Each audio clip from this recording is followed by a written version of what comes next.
হয়, এয়া বৰ হলুকাণ্ডা বুলি কয় আৰু এই বৰ হলুকাণ্ডাত কিছুদিন ধৰি প্ৰবল গৰাখহনীয়া চলিছে আৰু এই প্ৰবল গৰাখহনীয়াত বহুতো ঘৰবাৰী উচন হৈছে, বেটি উচন হৈছে আৰু সিহঁতে মাথাউৰিৰ কাষত বা ক'ৰবাত বসবাস পাতি আছে। এই দুৰ্যোগৰ কাৰণে আজি যেনেকৈ গৰাখহনীয়া হৈ আছে আৰু অনবৰত যদি এনেকৈ চলি থাকে তেতিয়াহ'লে বহুত ঘৰবাৰীৰ বেটি উচন হ'ব। মই এটা কথা লক্ষ্য কৰিছোঁ, জলসম্পদ বিভাগে যিবিলাকৰ য'ত কাম কৰিছে একচুৱেলি ফলপ্ৰসূ হৈছে। আমি যিহেতু নৈপৰীয়া, আমি ইয়াত কেনেকুৱা ফলপ্ৰসূ হৈছে আমি সেইটো দেখিছোঁ যে জিঅ' বেগৰ কামৰ কাৰণে বহুত ঠাইত গৰাখহনীয়াটো ৰোধ হৈছে।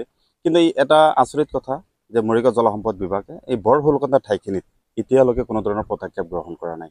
মই আহ্বান জনাইছোঁ চৰকাৰক তথা জলসম্পদ বিভাগক যে অন্যান্য ঠাইত যেনেধৰণে জিঅ' বেগৰ কামখিনি বা গৰাখহনীয়া হোৱাটো ৰোধ কৰিবৰ কাৰণে যেনেকৈ তৎপৰতা দেখুৱাইছে আমি ভাল পাইছোঁ, কিন্তু ইয়াতো তেনেকুৱা এটা তৎপৰতা দেখুৱাব লাগে, কাৰণ ইয়াতো সেইখিনি কাম কৰিব লাগে। কৰিলে নিশ্চিতভাৱে এই গৰাখহনীয়াটো ৰোধ হোৱাৰ আমাৰ পূৰ্ণ সম্ভাৱনা আছে আৰু এই যদি ৰোধ হয় আৰু ইয়াৰ স্থায়ী নাগৰিকখিনি বা ৰাইজখিনি খুব এটা ভাল হ'ব, কাৰণ সিহঁতৰ অলপ মাটি এই গৰাখহনীয়া যদি গুচি যায় সিহঁতে ক'ত থাকিব, মুকলি আকাশৰ তলত গৰু ছাগলী একেলগে থকাৰ নিচিনাকৈ এটা পৰিৱেশ হয়, যিটো পৰিৱেশ কাৰণে স্বাস্থ্যৰ কাৰণে খুব বেয়া।